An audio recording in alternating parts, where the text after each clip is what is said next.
Marli e hoje eu vou apresentar para vocês um estudo realizado na Universidade Federal de Tujubá sobre o efeito combinado da temperatura do ar e tipos de substratos do filocrono de mudas de maracujá amarelo.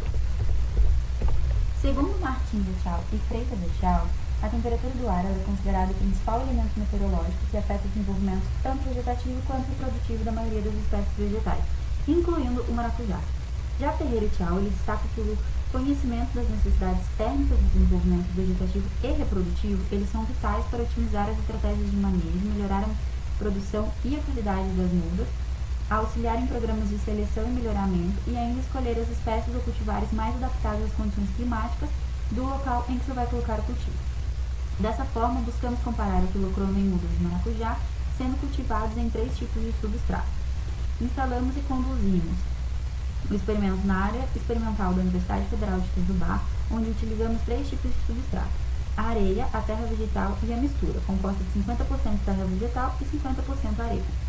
Seguimos um delineamento inteiramente aleatório, composto por 7 unidades de cada substrato, o que por fim totalizou 21 unidades. O desenvolvimento das mudas ele foi quantificado pelo número de folhas emitidas na haste principal, onde demos início à contagem na data de emergência e finalizamos quando cada unidade experimental havia atingido em média 5 a 6 folhas emitidas.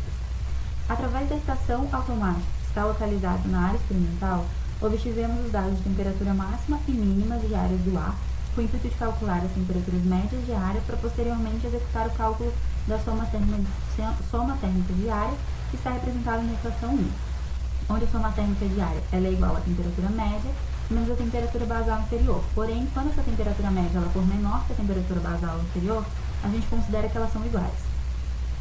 Também calculamos a soma térmica acumulada, que está representada na equação 2, nada mais é do que o somatório das somas térmicas diárias, e para isso usamos a temperatura basal inferior no valor de 10 graus Celsius.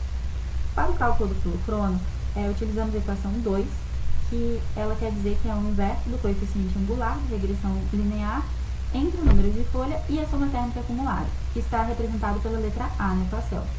Os dados do filocrono eles foram submetidos a uma análise de variância, onde tivemos uma comparação de médias pelo teste de Tuck em nível de 5% de probabilidade de variância. Durante o experimento, foi constatado que a germinação dos 3 diferentes tipos de substrato ela variou no tempo e na quantidade, sendo que no substrato terra vegetal, 6 do total de 7 substratos germinaram, no substrato areia, apenas 4 germinaram, o que pode ser justificado pelo fato de que os solos arenosos eles têm menor capacidade de reterem a água, o que vai desfavorecer o crescimento vegetativo, e na mistura, todos os 7 substratos eles germinaram. Porém, as primeiras amostras a germinarem foram a de substrato terra vegetal. Os valores de filocrono obtidos em cada um dos 3, eles não demonstraram grande diferenciação entre si pelo teste de Tuck, sendo que o valor do filocrono com substrato areia, terra vegetal e mistura consequentemente são de 129,9, 101,5 e 140,4. E essa tabela ela vai mostrar justamente essa análise de variância obtida pelo teste. Assim, quanto maior o valor do filocrono, maior será a energia que a planta precisará acumular para emitir uma folha, consequentemente, menor vai ser o seu desenvolvimento.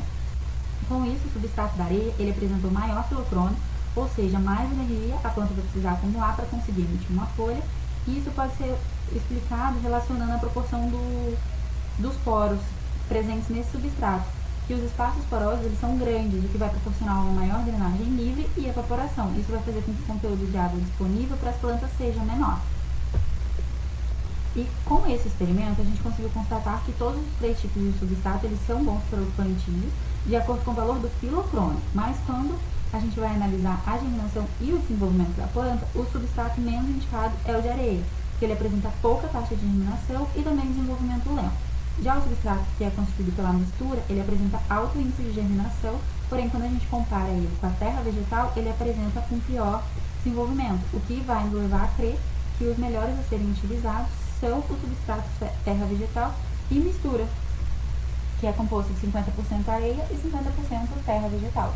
Com isso eu encerro minha apresentação. Obrigada a todos pela atenção.